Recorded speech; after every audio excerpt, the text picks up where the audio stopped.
Saya akan share kembali untuk materi kita.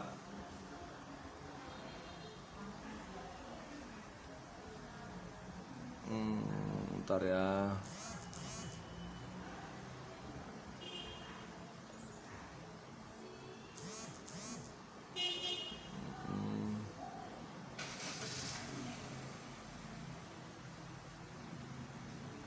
Start, saya share screen lagi ya.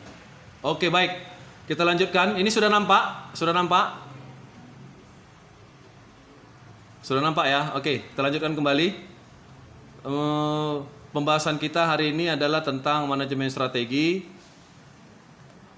Tadi sudah saya sampaikan di awal bahwasanya memang berdasarkan dari beberapa hal, manajemen strategi ini menyangkut kepada kegiatan manajemen perusahaan baik secara operasional, keuangan, manajemennya dan lain sebagainya. Jadi kalau boleh dilihat dari definisi secara bahasa, strategic management is a stream of decision and action which leads to development of an effective strategy of strategies to help achieve objective.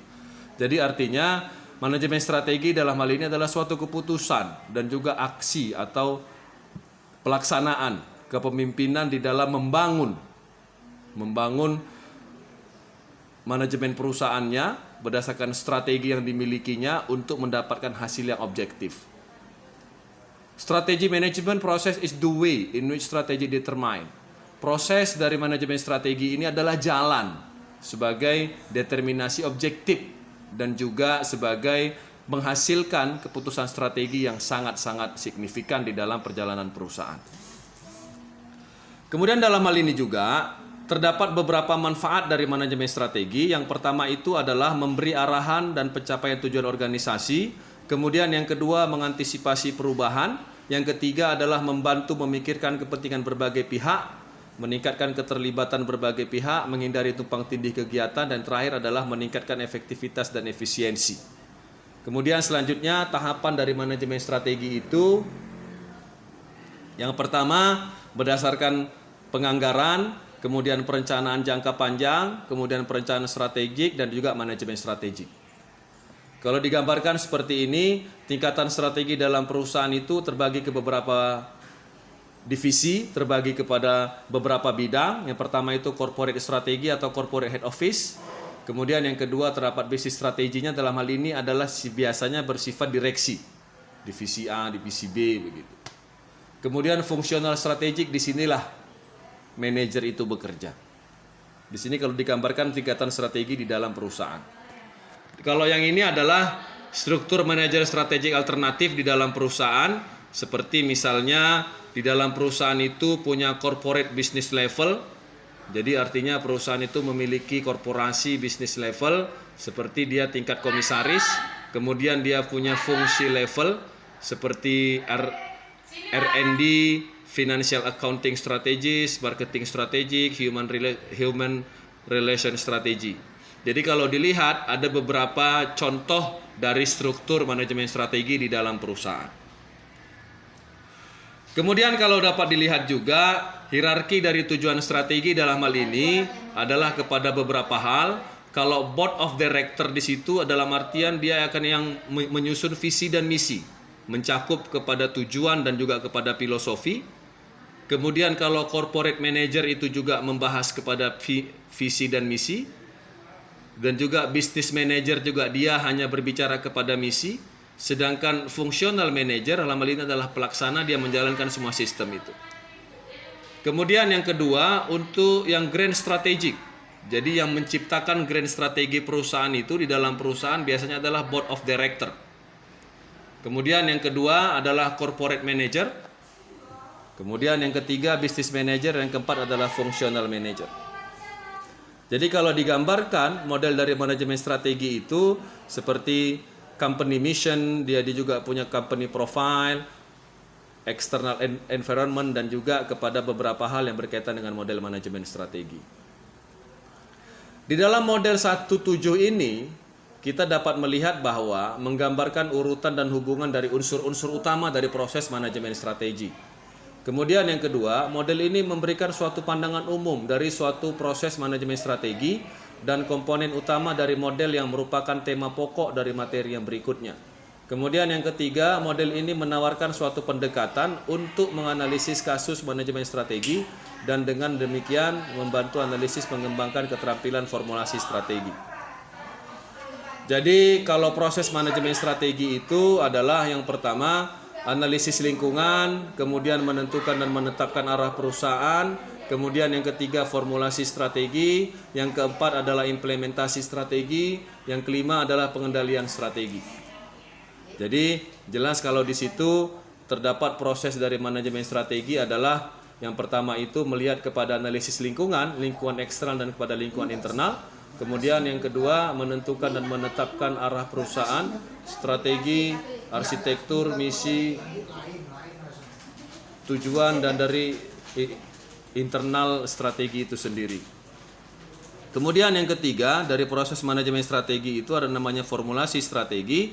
Terbagi kepada 3 tingkatan. Yang pertama tingkat korporasi, kemudian kepada tingkat bisnis, kemudian kepada tingkat fungsional. Kemudian selanjutnya proses manajemen strategi yang keempat itu kepada implementasi strategi, yang ini berkaitan kepada struktur organisasi, kemudian budaya perusahaan dan juga kepada kepemimpinan. Dan terakhir dari proses manajemen strategi itu adalah kepada pengendalian atau evaluasi berdasarkan dari hasil MONEF, berdasarkan dari hasil audit.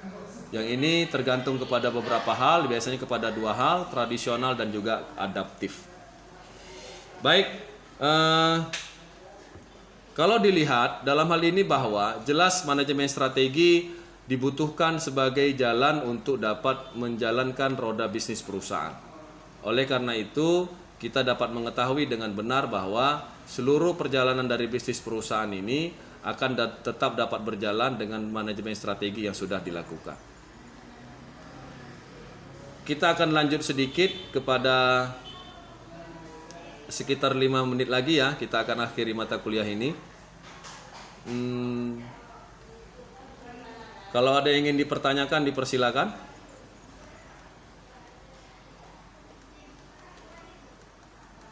Oke, kita lanjut ya. Coba kita kembali ya sedikit.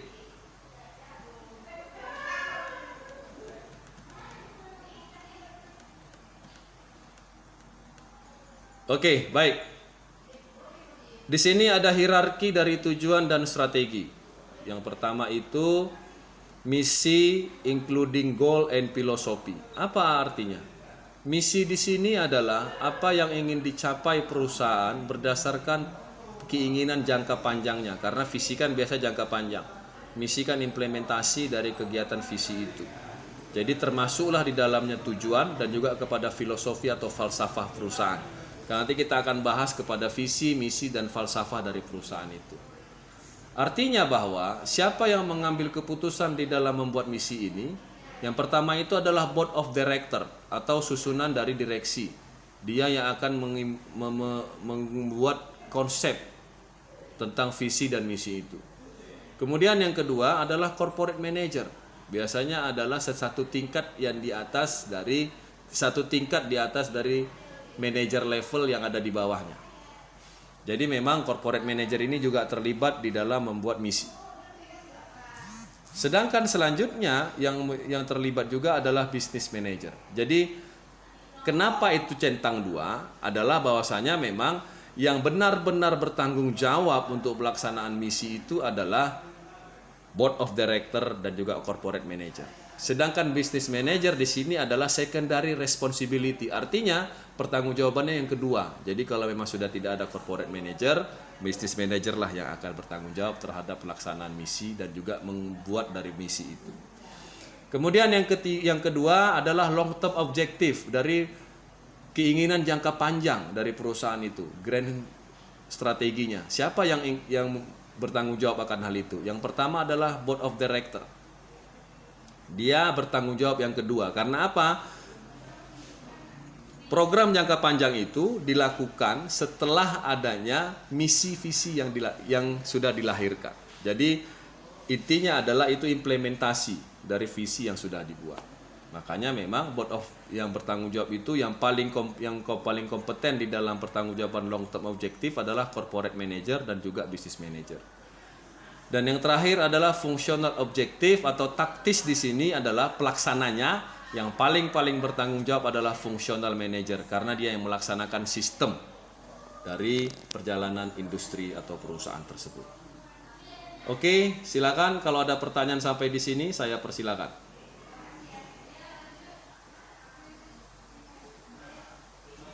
Saya persilakan. Ini sudah bergabung semua ya? Sudah ya? Enggak semua ya? Oke, tidak semua pun tidak ada apa-apa. Tidak masalah. Baik, ada yang ingin ditanyakan kira-kira silakan. Kita waktunya sebentar lagi nih.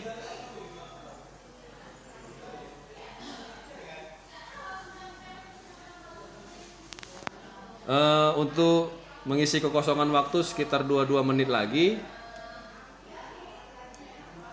Ada beberapa hal yang harus kalian lakukan adalah berkaitan dengan pelaksanaan visi dan misi ini. Yang pertama, coba nanti kalian membuat resume dari kegiatan konsep visi dan misi dari kegiatan manajemen strategi yang ada di perusahaan. Kemudian yang kedua adalah menyusun proses strategi menurut implementasi yang sudah dilakukan dari perusahaan itu. Jadi ini yang bisa saya sampaikan.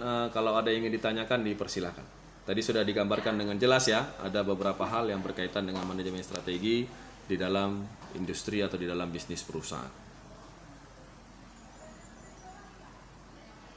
Oke, dipersilakan.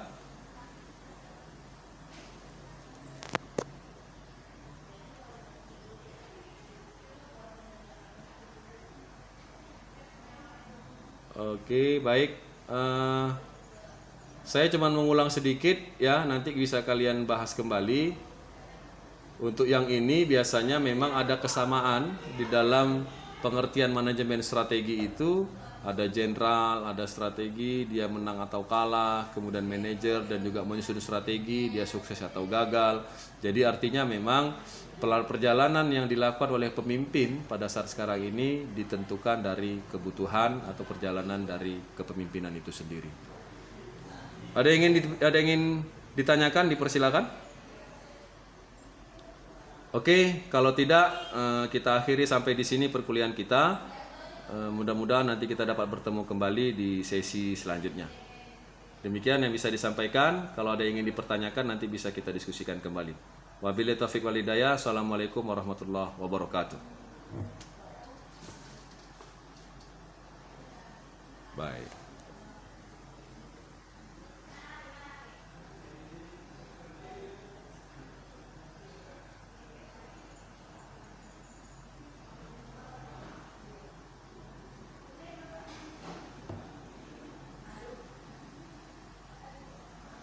Saya N ya.